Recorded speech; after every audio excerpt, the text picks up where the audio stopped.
The loud mechanical groan of my garage door opening yanked me out of my peaceful Saturday morning like a bucket of ice water to the face. I hadn't touched the remote. I wasn't expecting a delivery. And yet, there it was, my garage door slowly creaking upward like a scene from a horror movie. I bolted off the couch, coffee still steaming in my hand, and ran outside just in time to watch a shiny white luxury SUV glide into my garage as if it had a lease on the place. The engine shut off. The driver's door swung open. Out stepped a woman in sunglasses the size of satellite dishes, yoga mat in one hand and cell phone in the other. She didn't look at me. She didn't say a word. She just locked her car, closed my garage door with a smug push of the wall button, and strolled across the street like she owned the world. I blinked. Did this woman just park in my garage? Without asking? Without even acknowledging me? It was so outrageous, so aggressively entitled, I honestly thought I was being pranked. I half expected a hidden camera crew to jump out from the bushes, laughing. But no one did. Just me. Just her. Just that shiny SUV sitting smugly in my space. That was the moment I realized, this wasn't a misunderstanding. This was a declaration of war. I marched across the street and rang her doorbell, half expecting an apology, maybe even a laugh. Instead, Karen, yes, her name was actually Karen, opened the door with a bored expression and said, "Can I help you?" Like I was the one intruding. I gestured toward my garage. "Yeah. Your car is in my garage." She didn't even flinch. "Well, it was just sitting there empty. You're never using it. I didn't think you'd mind." I stood there, stunned. "You didn't think I'd mind? It's not a parking lot. It's my house." She rolled her eyes. "Look, it's just until next week. My daughter's friend is visiting and took my spot. It's temporary." My voice stayed calm, but my fists clenched. "You didn't ask me. You just helped yourself to my property." Karen scoffed, arms folded like a teenager. "Oh my God, don't be so dramatic. I've lived here longer than you. This is how things work around here." Then came the kicker. "And if you're going to cause a scene, I'll have to file a complaint with the HOA for harassment." I walked back to my house in disbelief, every step echoing with Karen's smug entitlement. She had parked in my private garage, dismissed my complaint, and then threatened to file a complaint on me? My first instinct was to go nuclear, call the cops, but I knew that game. Karen was well connected with the HOA board, probably even hosted wine nights for them. They'd already given me grief about the color of my trash bins and the length of my grass. I knew how this story ended, me fined, her applauded. But what Karen didn't know was that I worked in real estate. I dealt in property transactions, legal loopholes, and asset flipping. She thought she parked in some random guy's garage. She parked in a trap. That night, after I made a stiff drink and reviewed the garage's old blueprints, I smiled. The garage had been added years ago, technically listed as a detached structure with its own parcel ID due to a zoning quirk before the county updated its record. Most homeowners never looked that deep into their property record. I did. And I saw an opportunity. I opened my laptop and listed the garage for sale. Structure only, contents included, as is. And in the description? Includes one unclaimed luxury SUV. Title status unknown. Buyer responsible for removal. It was legally vague, but just clear enough to attract attention. Within 24 hours, the listing exploded. Messages poured in. One guy asked if it was a joke. Another offered to tow it himself. And then came Derek, an eccentric storage collector who called it the most exciting gamble of the month. He wired a down payment without even seeing it in person. The viewing was set for Saturday. That gave me 4 days to sit back, smile, and watch Karen prance around like queen of the cul-de-sac, clueless that her SUV's final resting place had already been sold to the highest bidder. Meanwhile, Karen kept strutting into my garage like she had a reserved spot.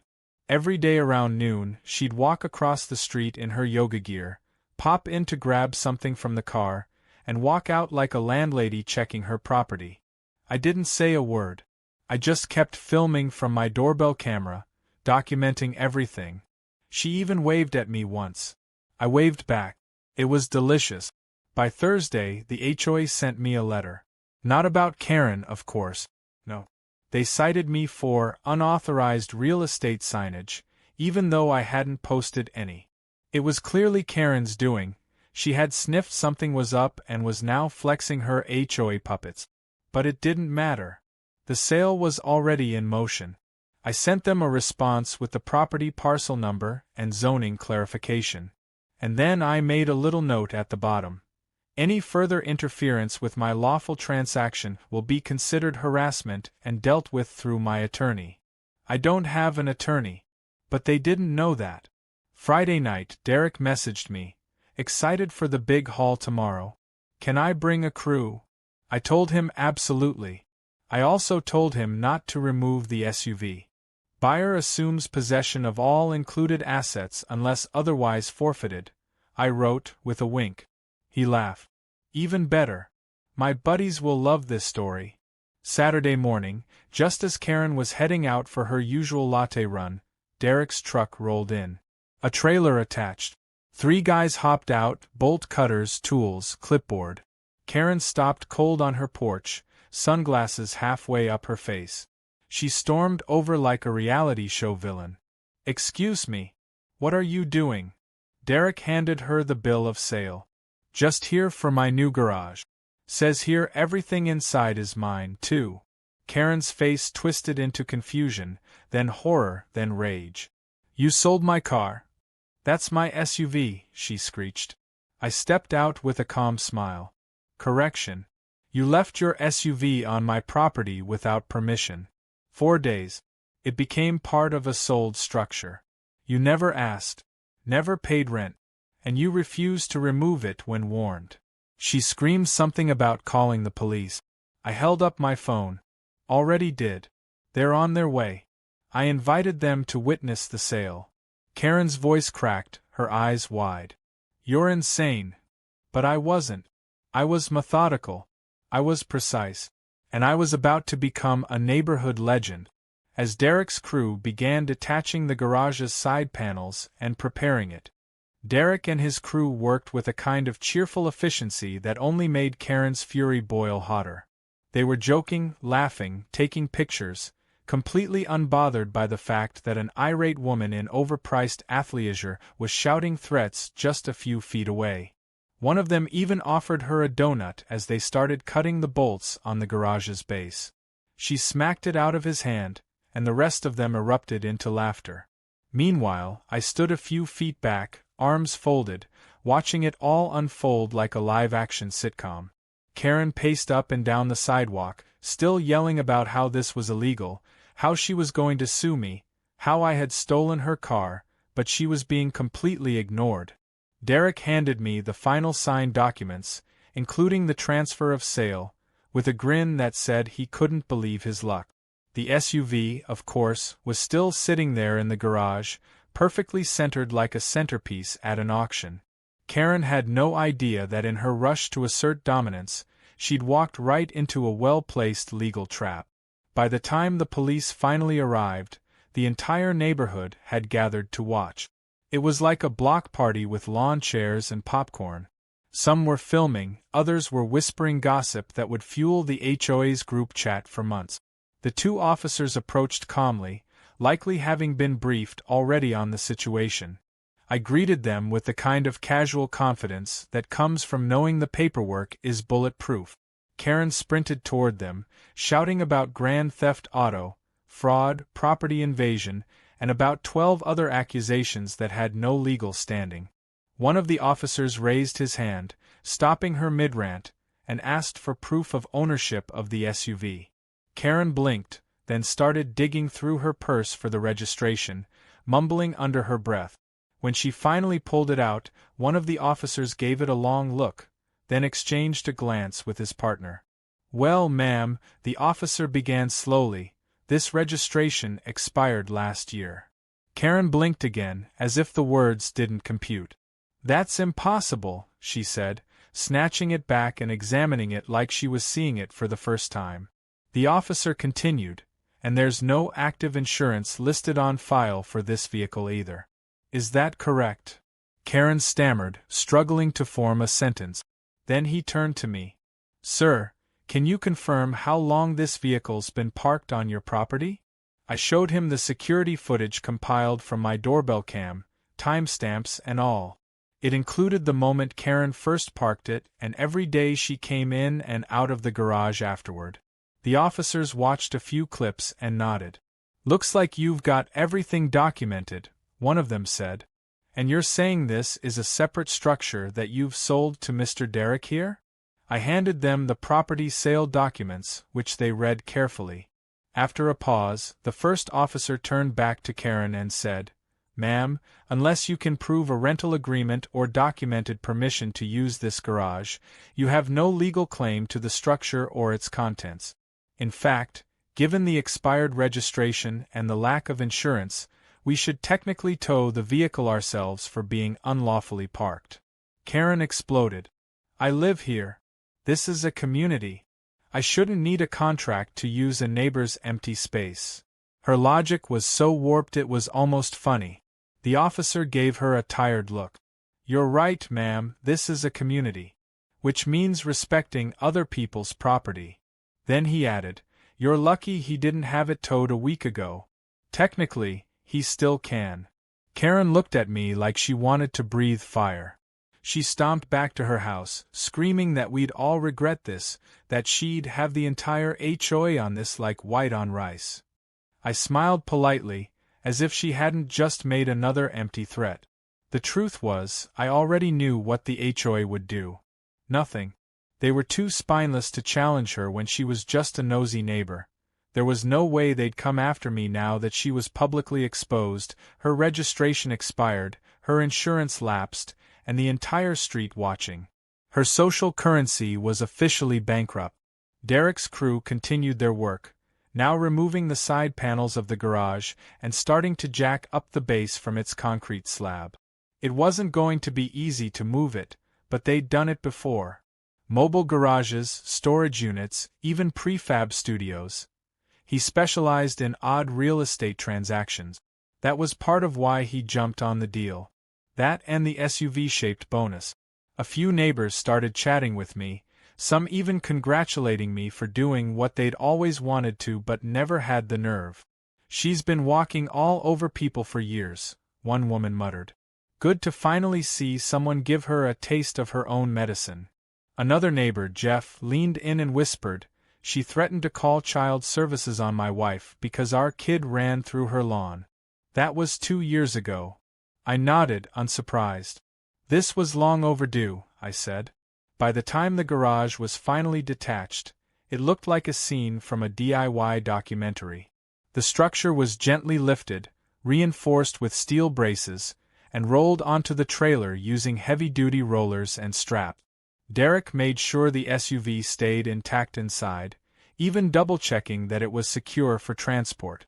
As ridiculous as it was, the garage and the vehicle were now his property.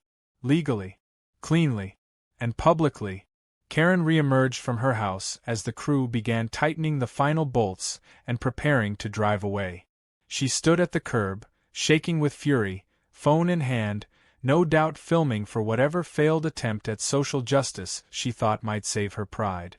I smiled, raised my coffee cup toward her like a silent toast, and turned away. But not before hearing her scream, "This isn't over." I didn't bother responding, because in many ways it was. The SUV was gone. The garage was gone. And her reputation was in tatters. But for Karen, the nightmare was only just beginning. That evening, as I reviewed the footage and backed everything up on a hard drive, I received a message from Derek. He had made it home safely and was going to open the SUV the next day. "Can't wait to see what kind of secrets this thing holds," he wrote with a laughing emoji. I replied, "Make sure to check the glove box. If there's anything HOA-related, let me know." It was a joke, but only half of one. I had a feeling Karen's arrogance wasn't just limited to parking in someone else's garage. People like her never stopped at one trespass. They treated boundaries like suggestions. But now that she had been outplayed, legally and publicly, there was a real chance the rest of the neighborhood would stop enabling her too.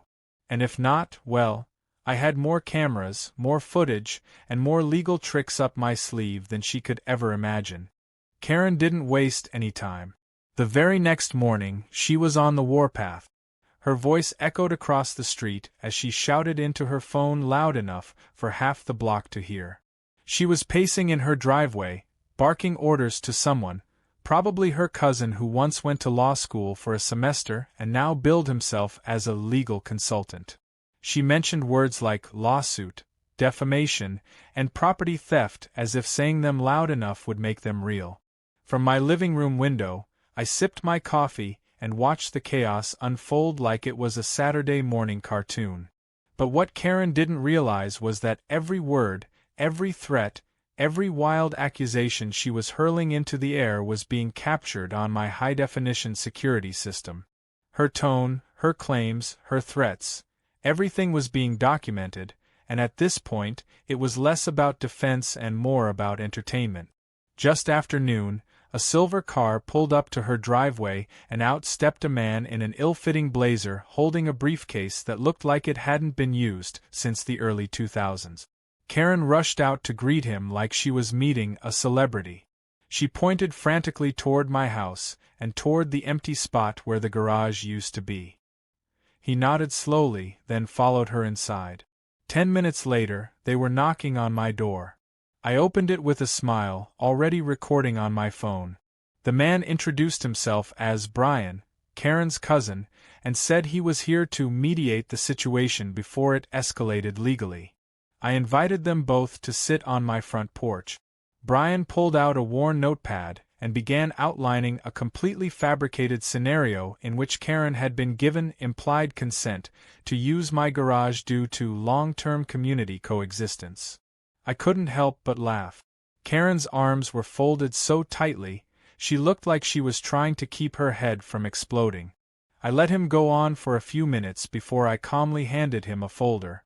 Inside were time-stamped security images of Karen entering and exiting my garage without permission, legal copies of the property deed and sale agreement, HOA regulations stating that personal property use without consent is grounds for violation, and screenshots of Karen's expired vehicle registration. Brian's face fell slightly as he skimmed through the evidence. Then he cleared his throat and said, "Well, this still feels like a civil issue. You could be held responsible for the vehicle if it's proven you sold it intentionally without the owner's consent." I leaned back and replied, "I didn't sell the vehicle. I sold the structure." She abandoned her vehicle inside it. It became part of the contents transferred in the sale. That's what happens when someone leaves their property unattended on someone else's private land without an agreement. Karen burst out, "It was my SUV. You had no right." I turned to her and asked, "Then why didn't you move it when I asked you to? Why did you threaten to call the HOA instead of taking your car back?" She opened her mouth, then closed it. Brian gently tugged her elbow and suggested they leave. I waved them off with a cheerful, "Good luck with that lawsuit." Within hours, Karen had posted a furious rant on the neighborhood forum. It was 3 paragraphs of rage, exaggeration, and misquoted legal jargon. She called me a manipulative liar who exploited a technicality to steal a car, claimed the garage sale was fraudulent, and accused Derek of being an accomplice to theft. The comments, however, didn't go the way she expected. Instead of rallying behind her, most neighbors began sharing their own experiences with her over the years. One neighbor recounted how Karen had once yelled at their babysitter for parking too close to her driveway. Another remembered how she'd threatened to have their dog taken away for barking during the day. Even the quiet couple down the street, who rarely spoke to anyone, mentioned how Karen had once sent them a letter demanding they weed their garden or face consequences. It turned into a digital roast session that lasted well into the night. The next day, a different kind of storm hit. A representative from the HOA's legal team showed up at Karen's door. The association had received multiple complaints over the last 48 hours, and some of the residents had included copies of the garage video, Karen's public forum rant, and even screenshots of her admitting she'd used the garage without permission. Apparently, the HOA board had been quietly collecting grievances against her for over a year, but no one had ever dared to challenge her until now. My little stunt had kicked the whole anthill. That evening, I saw her sitting alone on her porch, no sunglasses, no phone, just staring at the space where her SUV used to be. The silence was almost unsettling. But it didn't last long. Karen's revenge plan took a new form that week. She submitted a request to the HOA to have me cited for unauthorized property modification, claiming that removing the garage had violated community aesthetics. She attached blurry photos of the now-empty foundation and argued that it had lowered the property value of surrounding homes. The request was rejected the same day. The new interim board president, a no-nonsense retired Marine named Joyce, responded with a short memo. Selling a personal structure is within legal bounds. Unauthorized use of that structure is not. No violation found. Karen tried again, this time filing a police report claiming that I had retaliated against her by selling her car. The officer who came to my house was the same one from earlier. He laughed when I showed him the updated paperwork, thanked me for my time, and left with an eye roll so exaggerated it could have been on stage. Then came the viral moment. Someone from the neighborhood had recorded the entire garage removal scene, Karen screaming, the SUV being loaded, the crowd laughing, and uploaded it to social media with the caption, "Karen learns the hard way, don't park where you don't pay." The video took off overnight. Local pages picked it up, and soon it was being shared by meme accounts and neighborhood watch groups across the country. Comments poured in by the thousands. Some called me a genius. Others offered to buy me a drink. Karen, meanwhile, had become the unwilling poster child for entitlement gone wrong. But even with the internet laughing and the neighborhood finally speaking up, Karen wasn't done. A few days later, I received a notice from a small claims court.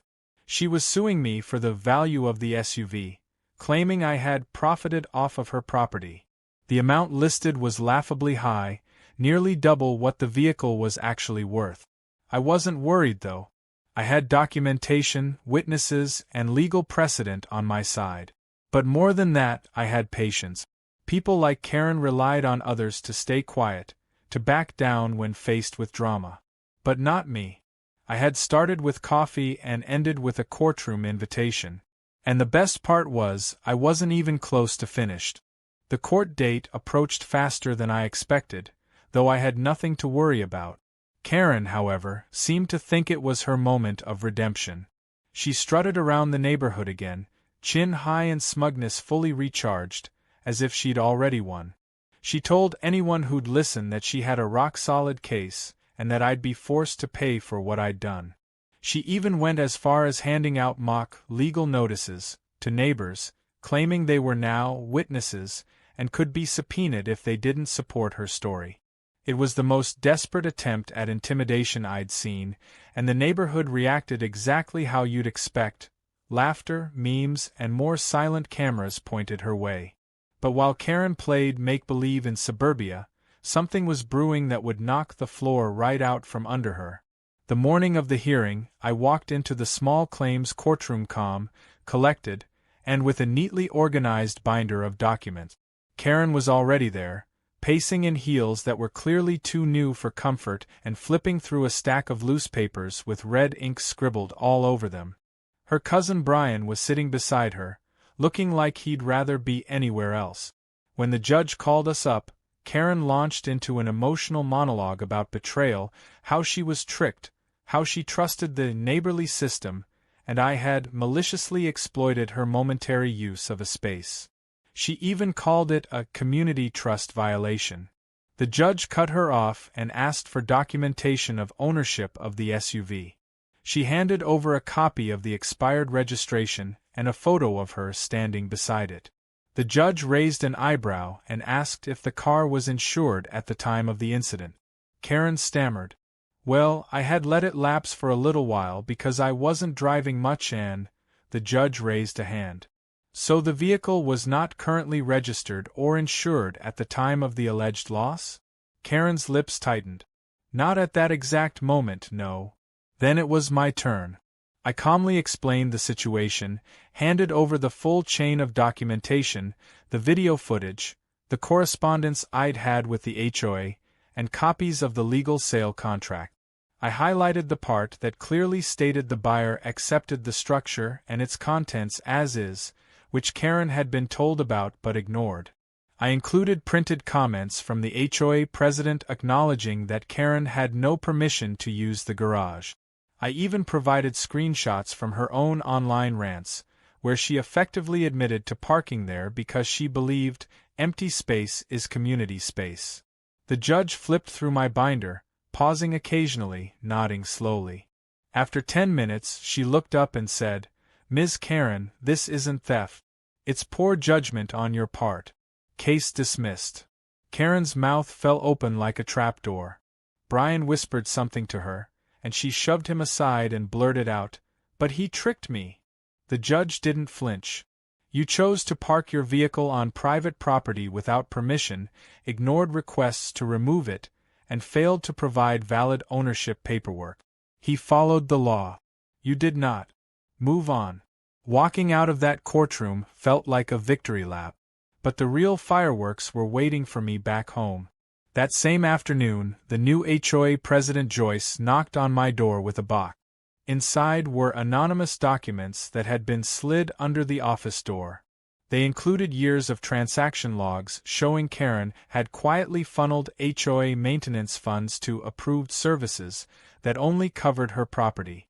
Pressure washing, landscaping, even pest control. All billed under community wellness projects. Joyce was livid. She said they had suspected something, but no one had dared bring it forward until now. The board had started a full audit and planned to hold a community hearing in 3 days. Karen had no idea what was coming. When the night of the HOA meeting arrived, the room was packed. More people showed up than for any meeting in the past 5 years combined. Joyce stood at the front of the room, folder in hand, while Karen sat stiffly in the front row, arms crossed and scowling. The presentation was short but devastating. Joyce went through each line item, showing how thousands of dollars had gone toward unnecessary services that only benefited Karen's home. She showed side-by-side photos of Karen's house receiving regular pressure washing, while others had been left untouched. One neighbor even stood up and said she was denied pest control services twice because budget had run out. During the same month Karen had billed the HOA for backyard, wildlife deterrent fogging. Karen tried to defend herself. She claimed the services were for community beautification and that her house was more visible to visitors, so it made sense to maintain it better. The room erupted. People started shouting questions, demanding reimbursements, accusing her of years of manipulation. Joyce raised her hand and said calmly, "We've already contacted a forensic accountant. If the misappropriation is confirmed, Karen will be held liable. And if not settled voluntarily, we'll escalate legally." Karen went pale. Someone in the back clapped. Then another. Within seconds, the whole room was applauding. Karen stormed out before the vote to officially remove her from any advisory roles in the HOA. The motion passed unanimously. But the fallout didn't stop there. A local journalist, who lived just a few blocks over and had seen the viral garage video, reached out to me for an interview. They were working on a feature about community disputes turned legal battles. I agreed, mostly because I thought the story might help others in similar situations. A week later, the story went live, complete with pictures, video snippets, and even a brief statement from Derek, who by now had confirmed the SUV was still locked and untouched. The article didn't mention Karen by name, but the clues were obvious. And the internet, once again, lit up. Karen became infamous in the area. Her reputation was ruined, her HOA influence obliterated, and her legal attempts thoroughly defeated. Some neighbors said they saw moving trucks in front of her house. Others said they heard she was trying to refinance and had been rejected due to liens stemming from the HOA investigation. As for me, I was enjoying the most peaceful weeks I'd had since moving into the neighborhood. No more mysterious fines. No more courtesy notes on my door. And the best part? No random SUV parked in my garage like it was a shopping cart return zone. Joyce dropped by one afternoon with a bottle of wine and a simple message. "Thank you for standing up. You didn't just fix your problem. You helped fix all of ours."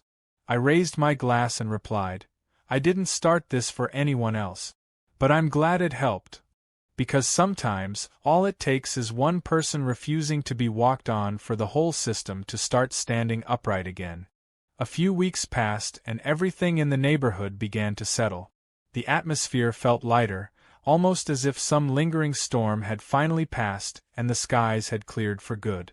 People were friendlier, waving more often, chatting longer at the mailbox, and letting kids ride their bikes a little more freely down the street without worrying about "you're violating HOA sidewalk etiquette" letters from Karen. Her house sat still and quiet now, blinds drawn and shutters closed, a far cry from the drama-fueled eyesore it had been for so long. Word around the block was that Karen had officially listed the property for sale. Whether it was because of the HOA investigations, the social embarrassment, or her failed courtroom fantasy, nobody really knew. But no one was sad to see the for sale sign go up. It was like the neighborhood's stress level dropped by 20% overnight. Meanwhile, Derek, the buyer of the garage, had kept in touch. A couple of days after everything blew up, he called to say he finally cracked open the SUV. The vehicle wasn't locked per se, but it had been jammed shut, probably from years of misuse and Karen's strange paranoia. Inside, aside from the typical personal junk, tissues, an umbrella, a yoga strap, he found a crumpled pile of HOA violation slips addressed to other neighbors. Apparently, Karen had been keeping duplicates of citations she had issued as part of her unofficial neighborhood beautification patrol. It was hard to believe someone would go out of their way to retain that many records, but it tracked with her behavior. He also found receipts for community expenses that matched several of the line items being audited in the HOA investigation. Derek had a laugh and mailed them back to me, just in case the board wanted to add them to the pile. Joyce was thrilled when I handed them over.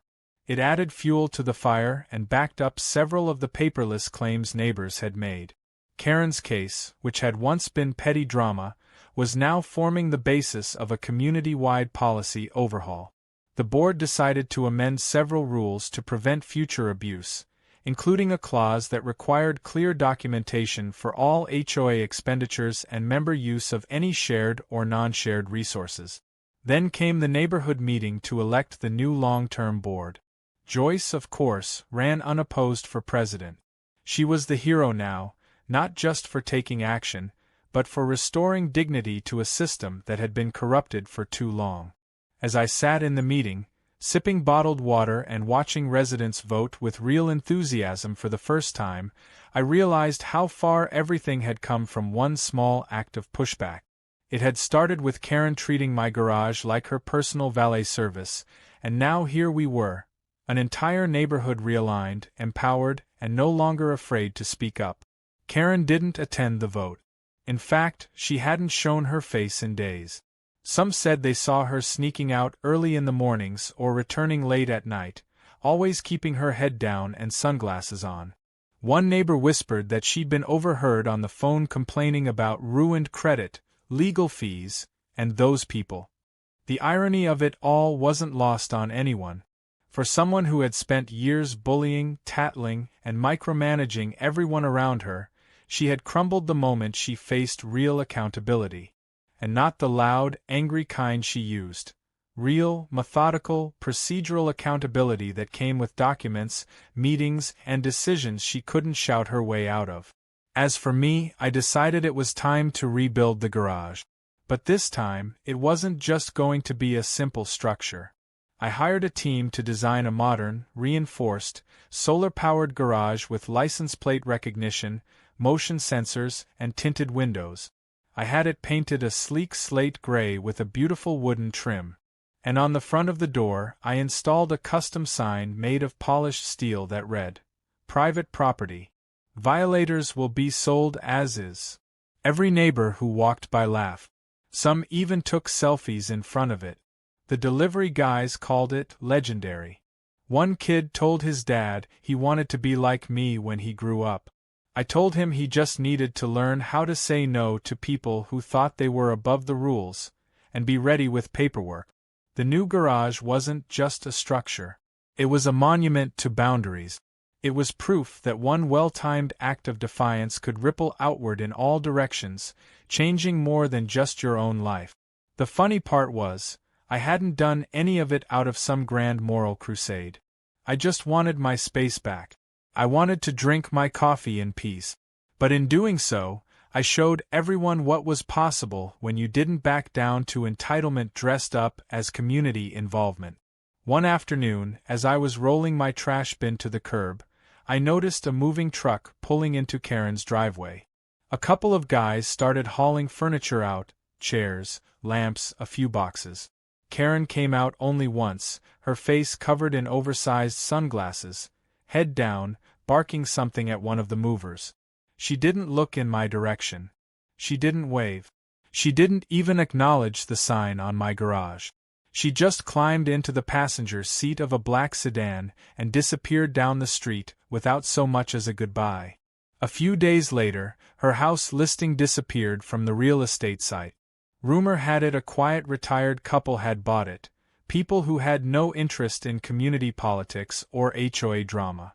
When they moved in, several neighbors dropped by to welcome them, and I made sure to send a small gift basket with a handwritten card that said, "Welcome to the quiet side of the street. We like it peaceful here." Weeks turned to months, and the story of Karen and the garage became local legend. New neighbors heard about it almost immediately after moving in. People still tagged me in the viral video when it popped up again in meme compilations or top neighborhood justice moments reels. And even Derek called once in a while to tell me people offered to buy the SUV just because of its fame.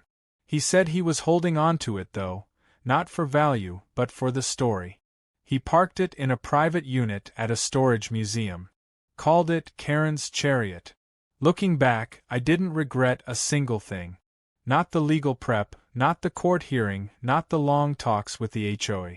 If anything, I realized that dealing with someone like Karen wasn't just about drawing a line in the sand. It was about reinforcing it with concrete, steel, and a contract that couldn't be ignored. And if you're lucky, the whole community might just thank you for it. In the end, all I ever wanted was for people to respect boundaries.